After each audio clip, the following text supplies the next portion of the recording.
¿Qué es lo que más miedo te da? Piénsalo bien. Bueno, piénsalo, pero apúrate porque no tengo todo el día. Respuesta: lo desconocido. Una de esas cosas, te lo aseguro, es hasta dónde llegará la tecnología. La inteligencia artificial, oportunidad o amenaza. Yo soy Rodrigo Job y yo te cuento. Y sí, esto es Azul Chiclamino, la realidad de lo absurdo.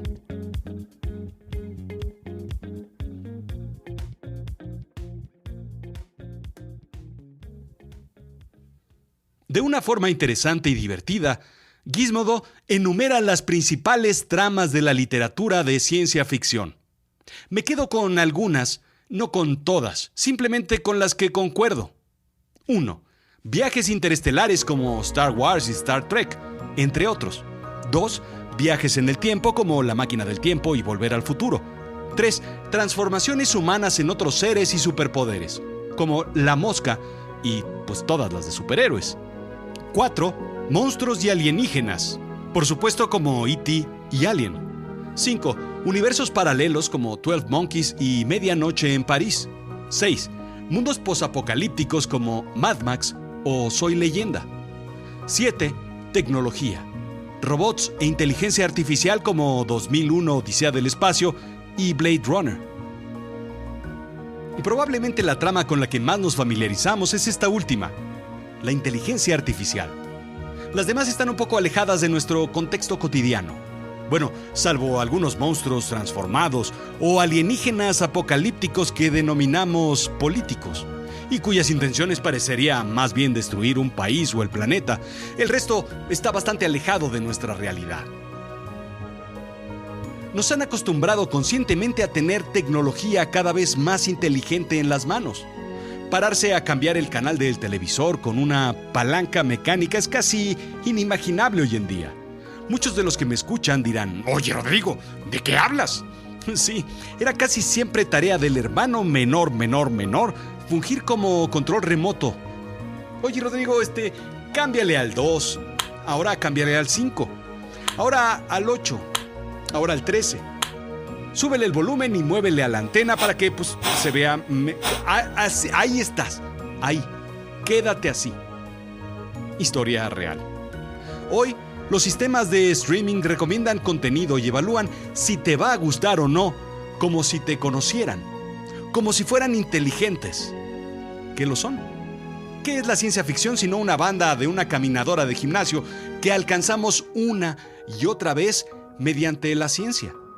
Julio Verne escribió sobre ciencia ficción hasta que los avances eliminaron la palabra ficción, dejando el término simplemente en ciencia. El futuro se convirtió en presente y después en pasado. Viajar al espacio o al fondo del mar ya es incluso comedia a veces. Claro, hay necios que insisten en tropezarse una y otra vez con la banda para quedarse en el pasado e invertir en refinerías o mover la economía con carbón en tiempos de energía limpia. Pero esa es otra historia. La inteligencia artificial fue, por mucho tiempo, ciencia ficción, pero ya no lo es. Mi querido oyente, la ciencia ficción se ha incorporado a las filas de la realidad. Dejó de estar encuadernada en libros de literatura o enlatada en una cinta de celuloide. Hasta hace algunos años, de hecho bastantes años, el término inteligencia artificial fue acuñado por John McCarthy en 1956 en una conferencia académica. Sin embargo, el debate sobre máquinas pensando comenzó mucho antes.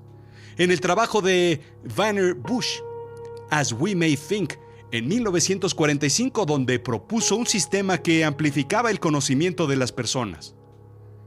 5 años más tarde, Alan Turing, ¿recuerdas la película El Código Enigma? Sí, pues ese. Escribió en 1950 un paper sobre máquinas simulando comportamiento humano y la habilidad de hacer cosas inteligentes como jugar ajedrez. ¿Qué es la inteligencia artificial?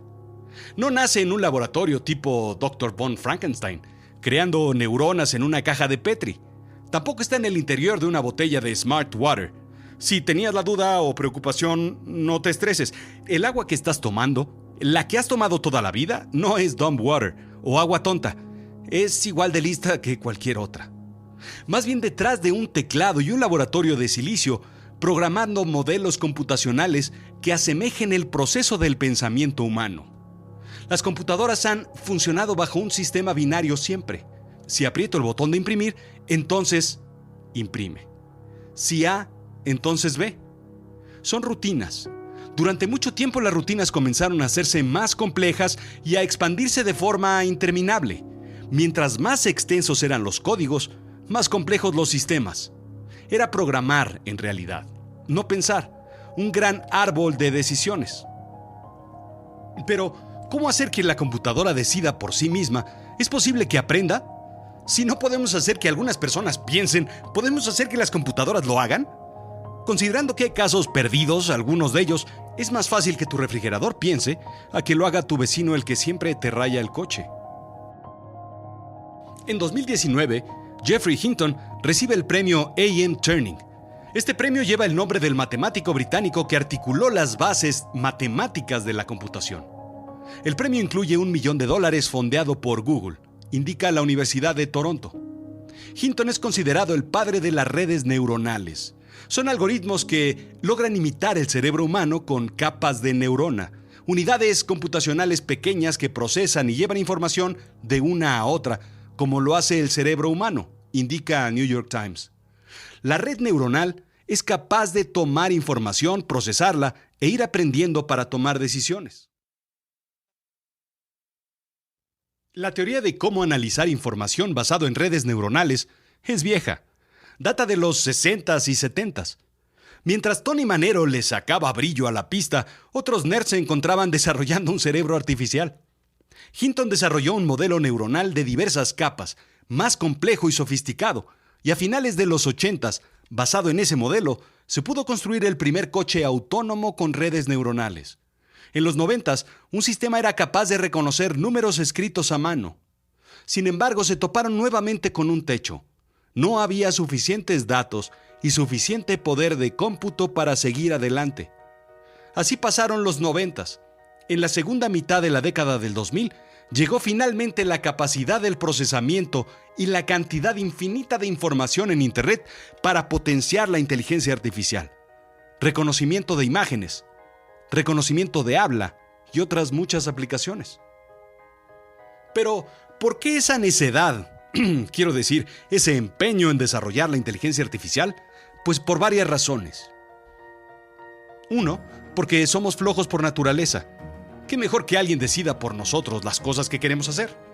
2, porque la información para tomar decisiones cada vez es mayor y está disponible y podemos utilizarla. 3, porque podemos ser más precisos y cometer menos errores. 4, porque tenemos el interés de deshacerlos de tareas repetitivas y sin valor, como manejar al trabajo y a la casa. 5, porque debemos enfocarnos en otras tareas como el arte, el conocimiento y desarrollarnos como seres emocionales y espirituales. ¿Qué es lo que verdaderamente viene a resolver la inteligencia artificial entonces? Sí, coches autónomos, por supuesto. Sí, recomendaciones de películas, series, libros, comida, productos, ropa, moda, todo en base a nuestros gustos. Sí, identificar de forma anticipada una compra con tu tarjeta de crédito que no sea tuya. En algún momento estoy seguro que el sistema permitirá identificar ladridos de tu perro en base a su estado de ánimo. Pero sobre todo, tareas como llevar a Marte en naves no tripuladas y comenzar a construir una colonia sin siquiera supervisión del ser humano. Ah, ¿verdad? Bien, pues a esto, imaginemos 2 escenarios importantes en donde estas tecnologías pueden ayudarnos. Por supuesto, más allá de identificar la ruta para destruir la Estrella de la Muerte con una inteligencia artificial como la de R2-D2 o un mayordomo cromado como C-3PO. Primero, la educación. Uno de los principales problemas de la educación es la insuficiencia de maestros. Punto. Un salón de clases relativamente homogéneo tiene por naturaleza alumnos destacados y alumnos en suficiente o reprobados. La curva se encuentra típicamente en el medio, la famosa campana de distribución. Un maestro debe llevar a todos los alumnos a aprender. Sin embargo, no puede prestar demasiada atención a los 2 extremos de la curva. Un sistema de inteligencia artificial enfocado en la educación debería ser capaz de adecuar un programa para cada alumno basado en sus capacidades, personalidad, aprovechamiento y habilidades, entre otras características. Este sistema no reemplazará al maestro, pero sí lo apoyará. Un sistema individualizado de educación. Segundo, la salud. Un doctor puede ver estudios, análisis clínicos, radiografías, resonancias magnéticas y otros para identificar una enfermedad en su paciente. Sin embargo, no deja de ser una fotografía de ese momento. Un sistema de inteligencia artificial puede anticipar una enfermedad basado en su historial clínico y compararlo con otros casos, añadiendo millones de historiales y la interminable información de su ADN para mejorar el diagnóstico. ¡Qué óvole! Son dos de los muchos casos que se plantean como oportunidades para la humanidad, más que como amenazas. ¿Llegará a igualar o incluso a superar la inteligencia humana? Sí. Se dice que para el año 2040. ¿Se pondrá en riesgo a la humanidad ese día? No. Fue mayor la amenaza el día que un videojuego se redujo al tamaño de un bolsillo y los libros permanecieron del mismo tamaño. Eso pudo haber terminado con la humanidad. Y sin embargo, aquí estamos. Siempre y cuando las máquinas estén al servicio del hombre, todo se mantendrá igual, o mejor. El automóvil se ha usado para la guerra. Sí, Da Vinci destruyó los planos del submarino, según cuenta la leyenda. Pero en realidad, su uso depende de nosotros, de nuestra ética y valores. Necesitamos de la inteligencia artificial para volvernos más humanos, irónicamente. Recordar lo que éramos porque lo hemos perdido u olvidado. Hemos dejado de ser seres humanos. Usar todo el poder del cómputo para maximizar los recursos de la Tierra y minimizar los desechos. A reutilizar y así dejar de ver lo que tiene el otro y que yo no tengo, para evitar pelear, luchar, bombardear, robar o invadir. ¿No lo crees? Esto fue Azul Chiclamino, la realidad de lo absurdo. Yo soy Rodrigo Job. Visítame en azulchiclamino.com. Sígueme en iTunes, Spotify, SoundCloud y en todas las plataformas de podcast, como Google Podcast, Teacher o pues todas. Suscríbete y sígueme en Instagram, Twitter, Facebook, pues en todos lados, básicamente. Gracias.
¿Qué va a pasar en un futuro tal vez no tan lejano?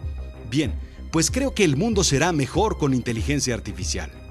Creo que nos permitirá ser más inteligentes a la hora de legislar, por ejemplo. Veo a un sistema analizando todos los estatutos, leyes, códigos e incluso constituciones del mundo, haciendo una referencia cruzada con corrupción y delitos, así como usos y costumbres y tradiciones locales para identificar cuáles son las mejores leyes de otros sitios que pueden adoptarse a un país, tropicalizándolas, maximizando los preceptos de ética, moral, valores del ser humano. No es para eliminar a los diputados y senadores y otros personajes que definen y redactan leyes, que no estaría mal, pero bueno, mejor ahí que en otro lado robando. Así es que estas herramientas les ayudaría a conocer todos los escenarios de lo que podría suceder en dado caso de que una ley se apruebe o no. Recordemos que la inteligencia artificial debe empoderar a quien la maneje.